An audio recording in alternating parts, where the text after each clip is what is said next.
Well, welcome back, everybody, to this episode of Leading Through Unprecedented Times. I'm Tom Murray, your host, and I am ecstatic to have a good friend here today, an incredible leader, an amazing middle school principal. We're going to talk about that middle level space here in just a moment. The one and only Dr. Carmen Maring. Carmen, how we doing, my friend? It is so good to see you. How are you? I'm doing great. Thanks so much for having me. Appreciate it. Absolutely. How are things in Michigan? Well, it is cold and rainy, and yesterday it was snowing. So it's Yeah, great that for spring basically break. describes about everything but 2 months out of the year, does it not? It does, Exactly. right? Awesome. Well, what an honor to have you here. I have seen your work firsthand at your building levels, and I'm so excited to be there and see and talk about some of the great things that are happening at the middle level and throughout your district, and even ways for principals to stay connected. And so I know we've been connected for a number of years now. So give our listeners just a little bit of who you are, where you're from, just kind of the demographics of where you serve or your school and whatnot, just so they get a really good idea. Yeah. So I am the principal at Gull Middle School, which has about 700 6th, 7th, and 8th grade students. It's a suburb of Kalamazoo, Michigan, in Southwest Michigan. And this is my 8th year as the principal there. And I've been in the district, I think, for 17 years, back and forth between the intermediate building, working with 3rd, 4th, and 5th graders, and then the middle school in a variety of capacities. But I've been landed here for a little bit longer as the principal. Yeah, that's awesome. And if you're listening to this podcast, we at Future Ready Schools are actually going to be doing a bit of a profile, a highlight, spotlight coming up on Gull Lake, and excited to share some of those pieces. But Carm, I've seen your work firsthand at the middle level, and having been a middle school teacher and principal myself, I find that people either love it or hate it. And there's very few that are in between. Personally, I loved it. I loved the structured chaos. We used to say like sixth graders run, seventh graders hug, eighth graders push, right? Like it is a crazy, crazy dynamic, but is incredible at the same time. As we were saying beforehand, sometimes a student might walk into the office and I feel like I'm talking to somebody that's 5 or 6 years old in that moment. And then the next conversation, I feel like I'm talking to a 45-year-old that's ready to go to college the next day. Tell us a little bit about the middle level. That's my own experience, my own lens there. But tell us a little bit about the middle level for those folks that may be serving at the high school or at the elementary. Because on one hand, it's kind of the forgotten zone at times, right? We talk about early interventions and all this stuff. We talk about high school graduation rates, but it's so unique, yet it's so incredibly powerful. And so give us some thoughts just kind of on the middle level, some of the uniqueness to it, some of the things that are happening. Let's dive in. Yeah. So, I mean, personally, I think the middle level has the greatest potential. We're really tying the beginning and the end together. And so, without us, there isn't that continuity between early childhood and then graduation. And so, I think oftentimes it's overlooked, or people purposely really want to forget their personal middle school years because of the dynamics. But it's opportunity for really pouring into kids in moments when they really have need for adult support in unique ways and actually in bigger ways in some ways than in elementary and high school because they don't have the language, they're in this awkward developmental space and need more of that. They need adults pushing into that, and parents and community members and teachers just as much as at the elementary level. But oftentimes that's when adults kind of scatter and disappear. And so a really rich opportunity. I don't know too many people who choose middle school. I think a lot of people stumble into middle school and find that they love it. And so my job, I've gotten the opportunity to just find those people who are looking for a place to fall in love with education and the opportunity that it provides and the powerful moments that they can have and putting them in front of the kids in strategic ways.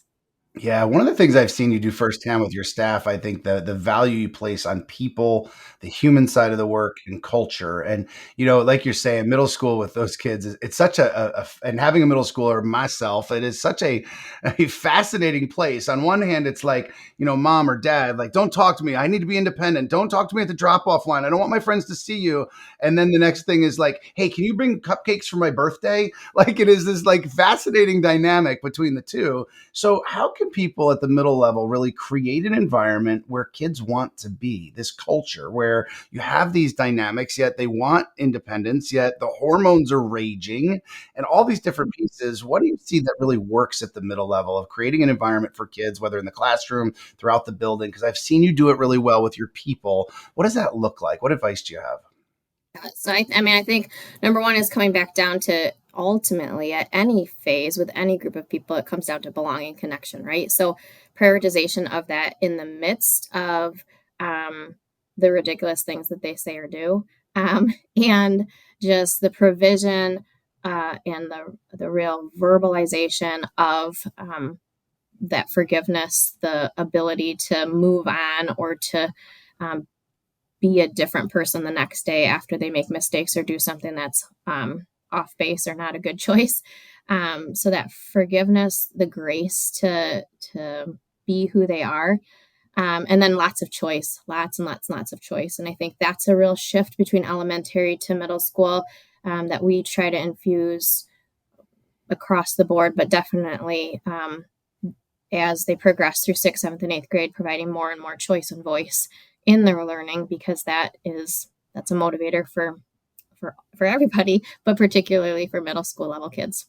Yeah, absolutely. I love how you said that. I love how you shared the grace piece and some forgiveness. I absolutely love the sharing of those pieces. On a serious note, the mental health crisis that we have in our country, and I would say for both kids and adults, is very, very real right now. And then at the middle level, compound that with some just traditional middle school awkwardness and hormones and all those pieces. And it's not always the easiest place to be. So when you're thinking about trauma and mental health and emerging from the pandemic and all the things that we've been through, and all the pieces, as we think through what are you seeing at the level related to some mental health? What are some supports that you have that you're working with kids to truly support that area, or maybe working with parents? What does that look like in your building?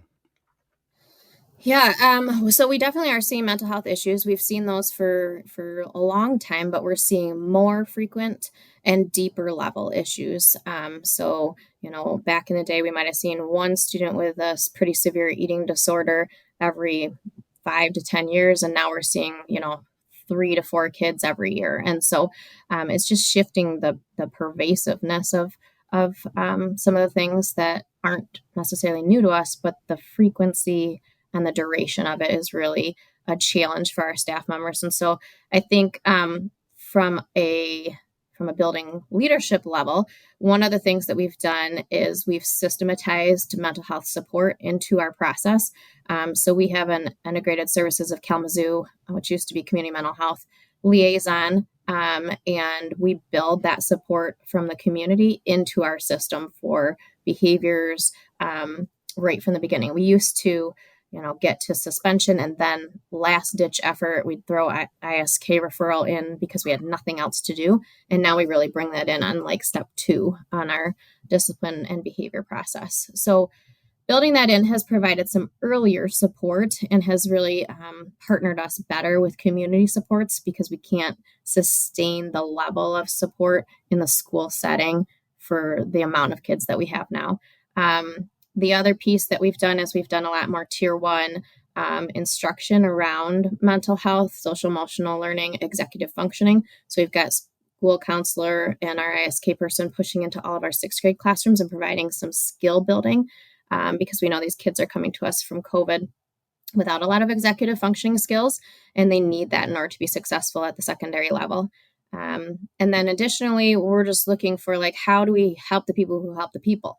So as a principal, what are we doing to make sure that our staff who are pouring into the kids, who are absorbing their mental health angst, what are we doing to make sure that they are fueling themselves? And that's not just, taking a personal day or a sick day. That's also like really talking about what provides energy in for each individual and making sure we have time for that. So one of my staff members is really energized by being in the classroom setting and doing lessons and having interactions with kids in the midst of the whirlwind. That's really hard to prioritize, but it's really important to do that. And it might seem like it's more work, but because it provides so much more energy in, then it allows for that person to have that energy to give back to the kids when it's just some really, really tough situations. So those are some things that we've been doing systematically. Um, and I think really the good thing is that parents are more open to having conversation around mental health. That's one of the things that I've seen a shift in since probably 2020. Whereas before we would kind of have to dance around it a little bit at middle school because it wasn't quite big enough or bad enough for parents to always want to get outside support. And now it seems like some of that stigma is shifting, or at least people are more open to that support earlier on. So that's a positive. Um, but those are some of the things we're doing systematically to try to make a difference and an impact in the midst of the daily whirlwind and chaos. Yeah. One of the phrases that you just used that caused me pause in a good way, caused me to reflect is how do we help the people who help the people? I love that. Love that. And so let me ask you for a moment because it's really easy. And I think I've been guilty of this as a principal of like saying to a teacher on a Friday, like, make sure to take care of yourself this weekend, make sure to disconnect. And then Saturday morning, I'm firing away emails to my staff, not intentionally asking them to respond by any means, but knowing some of my teachers, they see it at 8:30 in the morning. I'm just trying to get it off my plate. And they're like, does Tom want me to get back to them on a Saturday? And I needed some constructive feedback of like, schedule it for next week. So they weren't feeling they had to respond. So let me ask you, as a principal, it's one of those things that's easy to say. And I'm sure that every principal, and I'm not saying you by any means, I've seen you do amazing things with this. I think as principals across the nation, it's easy to say to our staff, like, got to take care of yourself, got to take care of yourself, make sure to disconnect. And then sometimes we model or almost expect the exact opposite with the email example I was guilty of. So just a question for you, as principals, what can principals do to model the whole taking care of yourself piece and investing in yourself, and then not circumventing that by saying one thing and doing another? What advice do you have for principals to truly take care of their people and to model that? Well, I think there's two things. I think one is figuring out what fuels you. So who and what fuels you individually, and building that into your week or your month really, really intentionally, and protecting that space.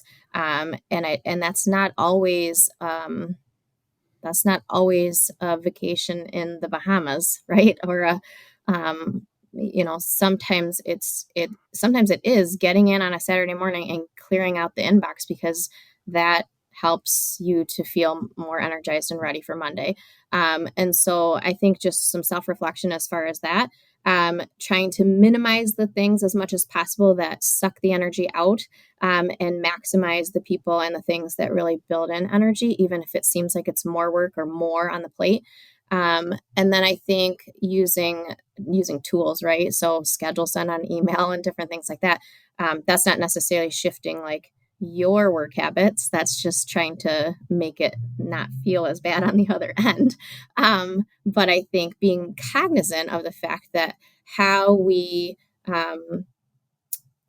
that um, our title precedes us, and I think you say that much more eloquently. But so when we send an email, we might just be thinking it's a small thing, but it when it's coming from the principal on a Saturday morning, it has a different message. And so just really being aware of the impact, not just like our intention, but the impact of what we're saying and how we're saying it.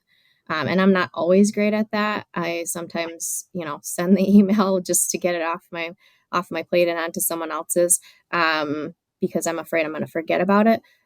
But just kind of trying to continue to remember that our position makes a difference. Yeah, Carmen, you're making me think of a time that I would say I really messed up as a principal, and I think you know me well enough to know that I share vulnerability, and I'll tell people where I messed it up in my reflection that maybe they can relate. But exactly what you're saying, I remember one time we had a faculty meeting the day before, and we had some intense conversations. I mean, very respectful across the board, but we were trying to really figure some things out, and there was some significant. And my staff was amazing, brilliant, and so there were some significant differences in thought, and so people were kind of going back and forth and debating. And again, no disrespect. It was all pro kids of just what was the right thing to do. And so the next day, I was in meetings all morning at district office, and one of my teachers had emailed me this really, really thorough response of multiple paragraphs of kind of this idea that she had that was very out of the box. And so which I completely respected and I think is amazing. And I'm glad she had the comfort level to do so. So I'm driving back from district office. I'm in between meetings. I'm sitting at a stoplight. I literally am having like a burger in one hand, trying to eat my lunch. And all principals know exactly what I'm talking about. And I glance at my phone. Disclaimer: I wasn't driving. I know I shouldn't have even looked at my phone at a stoplight. And I look down at my phone, and I look at her email carefully, and I know instantly there was a reason we couldn't do it. And so anyway, I wanted to get right back to her. And so I just said, "Hey, no, we can't do that." That's it. And that is never me on email. I'm always like, "Hey, how's the grandbabies? How you doing? Good to see you yesterday," right? And that's been me. But in my communication and trying to get it off my plate and get back to her and give her a quick response, I go back to the building. I'm in some more emails. I'm in some more meetings. And later that day, at the end of the day, she comes to my office. She closes the door and she looks at me and she wells up in tears. And I was like, "Oh gosh, what happened?" And so she says, "Did I really upset you at the faculty meeting?" And I'm thinking to myself, what is she talking about? Like, I looked at her, I was like, "No, not at all." And so she looks at me and she says, "Your email was just, I just felt like you were really upset with me. And I just want to make sure I was trying to share an idea." And I was like, oh my gosh. So in my urgency to get it off, get her a response, I want to get right back to her. I was like, I owe you an apology. I sent that at a traffic light, like trying to just get back to you real quick. I'm like, but I owe you far more than that because of the thoughts. And to your point, my communication, my rush to get something done, I ruined her afternoon. She probably had this knot in her stomach all afternoon. Maybe I shouldn't have spoken up. I shouldn't have said something. I shouldn't have, because of one sentence that I wrote.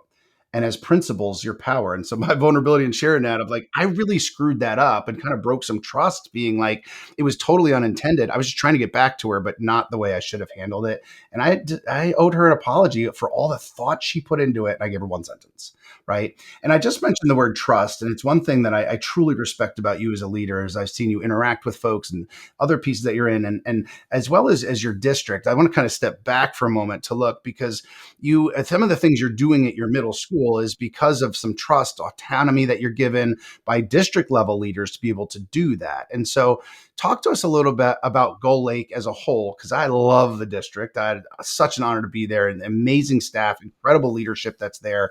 But that stuff doesn't just happen by chance, right? The things that we're talking about are very intentional. So you, as a leader in your building, you also have leadership that you look to, like leadership that impacts you, right? And we're kind of that middle management as principals. I've been there. You're leading all over here, but you also report to folks who will give you direction and say yes to no to you at times. So talk to us a little bit about, if you could, some of the just the incredibleness, I would say, about Gull Lake, but from a leadership across the district end, which gives you some autonomy and piece at the middle school. Talk to us about some of the things happening in Gull Lake. There's amazingly innovative things happening there as well. Some things that are real strengths that I'd love to talk to you about. So just give us a little bit of a picture of Gull Lake, some of the pieces related to all that. Yeah. So we are lucky to be kind of a niche sized district where we can have enough autonomy to try different things, to risk forward, but also, we're not so small that we don't have any financial ability to do those things, and so we're kind of in this unique space. I think one of the big things that has impacted our district is that we had a superintendent who was here for, I think, 12 to 13 years. And that's just unheard of. You don't really hear of superintendents sticking around for that long. And I think one of the lessons I've learned in the last a couple of years is just the impact of longevity of leadership and vision. So I had been in spaces where I kind of switched job roles every 2 to 3 years until I got into this principalship, and that was a really hard thing to do, was to sit in space because I want to just kind of keep rocking and rolling, keep moving. And I think one of the things that's been cool to see in the last 2-ish years has been the result of staying in a space long enough to cast a vision and to really arrange and hire people really well, and then kind of see how that shifts and changes the culture. And I think that superintendent really was able to do that, cast a vision, hired and supported individuals, gave them autonomy to, kind of was clear on the direction we were going, but real vague on how we were going to get there, allowing for us to figure out what worked best at our particular levels or in our particular roles to meet that vision, um, and then kind of supported that once that was in space, and so was really open to some innovative ideas. In fact, when I was an assistant principal, my principal and I pitched innovative ideas to central office. There was like 5 different ideas. I did not feel like we were ready to pitch those ideas. My principal was like, "Yep, we're ready. Like, just here's the slide deck. We're gonna go." And none of them were fully formatted to the level that I would feel more comfortable with. And just having them be open to having that conversation, to giving us time for that. We did that actually 2 years in a row, and every single one of those innovative things that we pitched came to fruition within the next 5 to 10 years, which was a good reminder to me that you don't have to have everything fully mapped out. Sometimes you can run with an idea and build that plane while you're flying it, which is a little bit out of my comfort zone, but it was a good lesson to learn.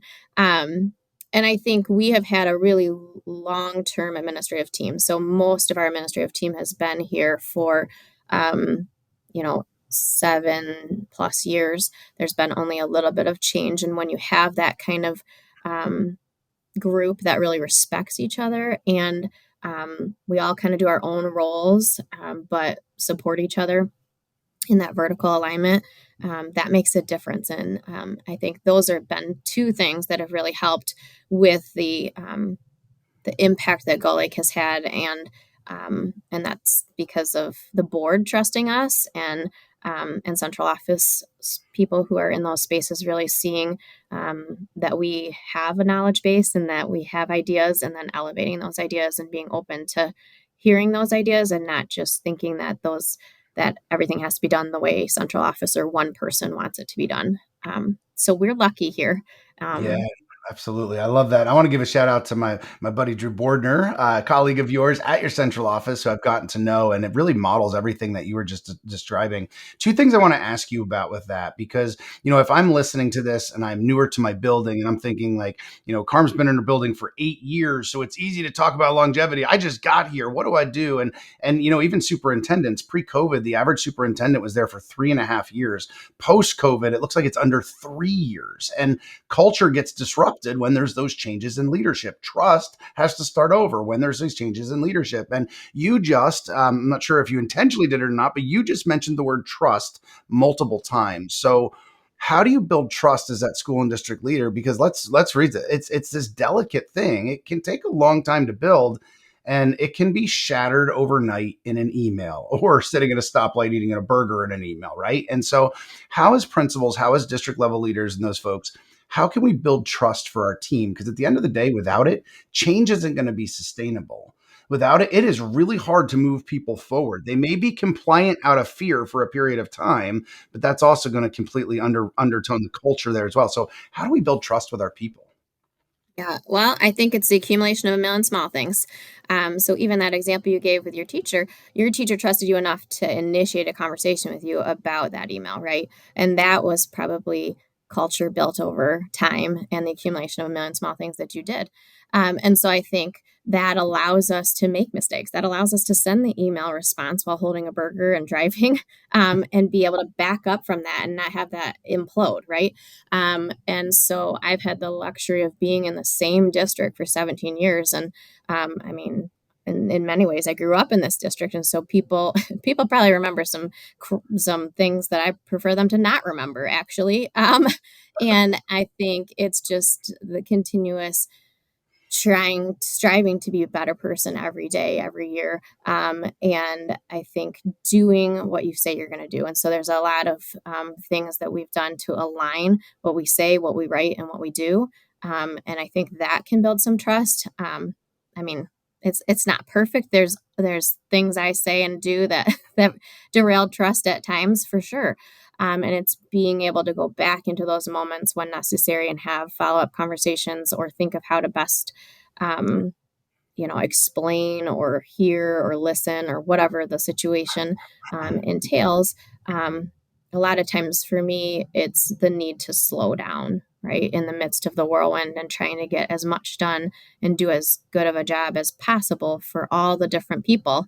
I think when I feel like uh, there's some distrust happening, I think we've got folks who are real honest with me about that, and then really getting out and being more visible and slowing down to have real conversations with people, making that a priority in that moment when it's needed. So Yeah, I love that. Carmi reminded me of one of our mutual good friends, Joe Sanfilippo. And one of the things that I share that he shares all the time, his original thought of this notion that culture is built 30 seconds at a time. And I remember when he originally shared that with me, we're having dinner, we were doing this conference together. And I will tell you, when he said it, I laughed. And I'm thinking to myself, like, that sounds great on Twitter, man. But like, come on, 30 seconds at a time. And like a great friend would, he pushed back and asked, well, how many of your interactions in a given day are 30 seconds or less? And I started to process. And really, what you're hitting on is every interaction matters. And we need to make sure that we recognize as leader every interaction matters. And one of the things that I've seen you do firsthand is modeling those desired outcomes. And I think as principals, it is so easy to say one thing and do another. Like it's like me standing in front of my staff saying like you can't lecture for 60 straight minutes. We can't just talk at kids. We can't just talk at kids. But when I run the faculty meeting, that's how I roll, right? People see right through that. And so I think as leaders, how do we model those desired outcomes, recognizing to Joe's quote, it's really built in 30-second increments. And like you said multiple times, say that one more time, that it's a combination of a million. You said something multiple times. I love it. One more time. Bring it out one more time. it's the accumulation of a million small things. I And that love didn't come from me, but I can't remember who it came from. we give somebody credit for that, but it was a Somebody brilliant idea or smarter thought. than me. Yeah. Yeah, yeah. Hey, one of the other things I wanted to, I know our time's limited this morning, and one of the things I wanted to have you give a quick shout out. I know Gull Lake's doing some really great things around instructional rounds that you've been really intentional about.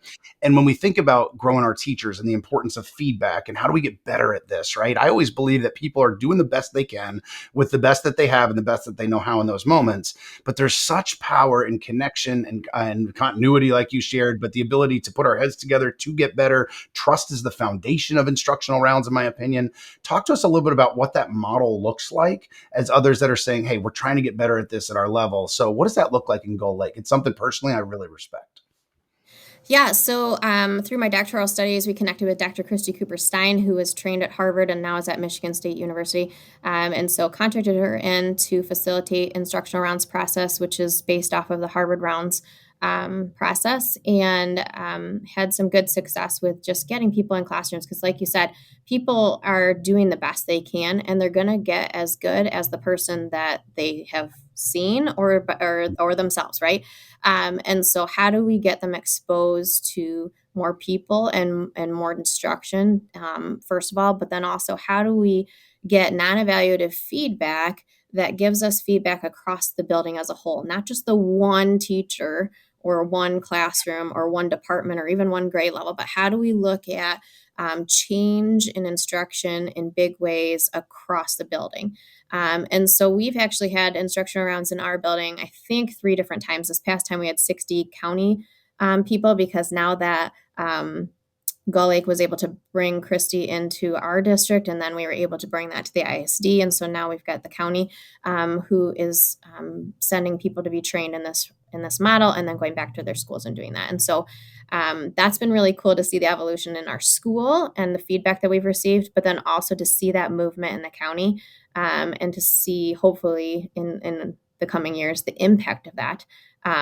And I think the other piece is just that common goal. So we used to have every building have 4 to 5 different school improvement goals, and we would accomplish nothing because that's too many goals. And then each building would have 5 different ones. So as a district, we were just kind of like throwing darts at the wall.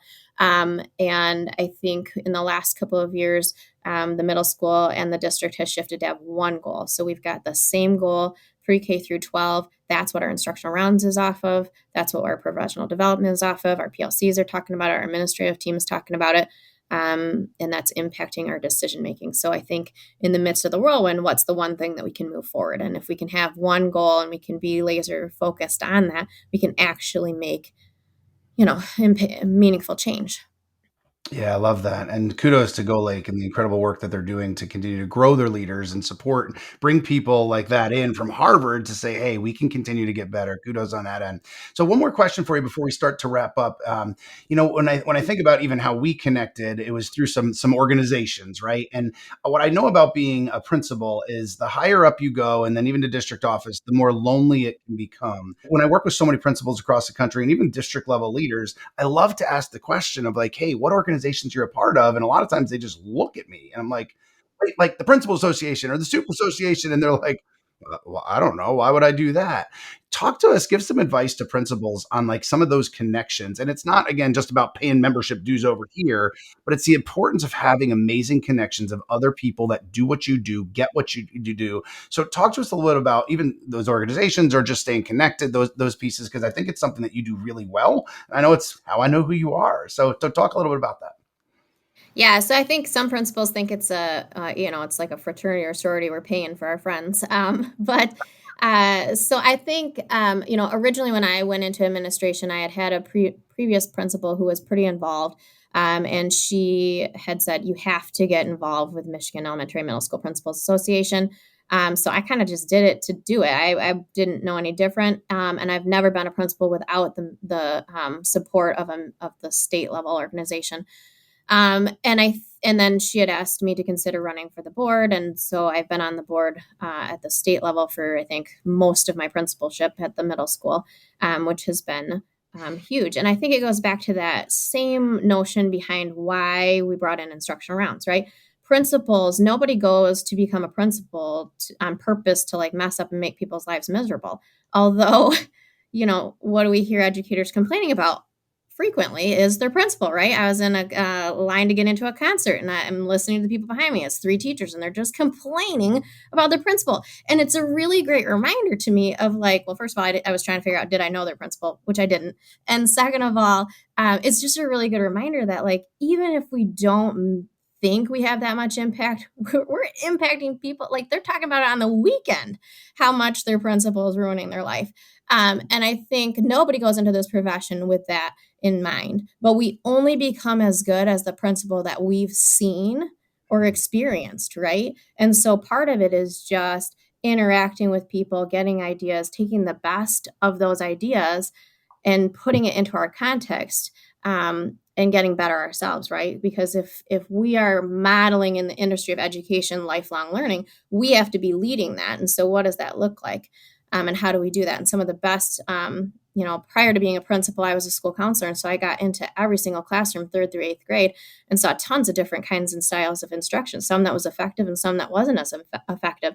And I think, when we can pull those really great ideas and then provide access to that for people, that makes a huge difference, right? And so I think that's the gift of being involved in professional organizations with other principals, with other people who are in the same space as us, is to get us better, but then also to connect principals with other principals that are experiencing similar things, who have gone through different things or have ideas, so that we can all get better together.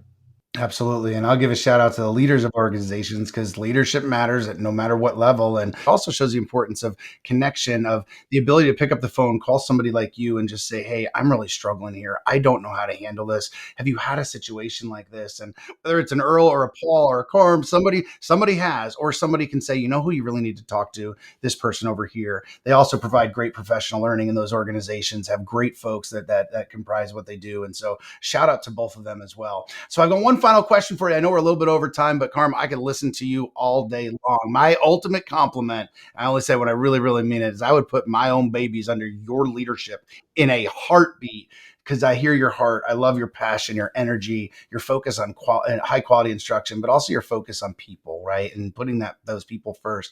So my final question for you is, our listeners here at Future Ready, superintendents, principals, instructional coaches, lots of leadership. We get some teachers.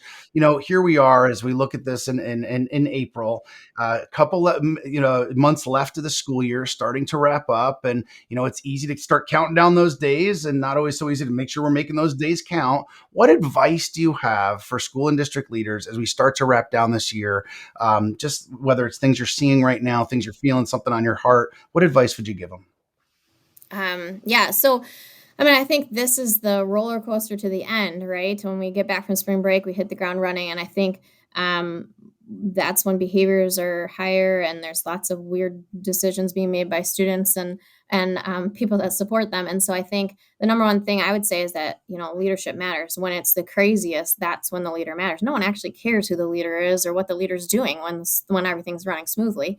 And so, it's that consistency to what really matters. So regrouping with what does really matter, and letting some of the other stuff go, communicating and being present in the midst of that whirlwind, because it turns out the leader matters and culture's built 30 seconds at a time. And so how do we build into that space and use this opportunity to leverage and build that culture, because it's still a third of the year, right? I mean, it's the craziest third of the year, but it's still almost a third of the year that we have left. And so that how do we maximize that time and maximize our connections and maximize the people that we have? Carm, how can folks connect with you if they want to see your work? I am on Twitter, X, Instagram, and then I think my school's on Facebook too, but I'm not 100% sure on that. And then our hashtag at our district is hashtag Go Gull Lake. So you can check us out there. That's Dr. Carmen Maring, everybody. Carmen, my friend, I appreciate you. You are amazing at what you do. Thank you for your mindset. Thanks for sharing your brilliance today. And thanks for being here. We'll see you next time. Thank you.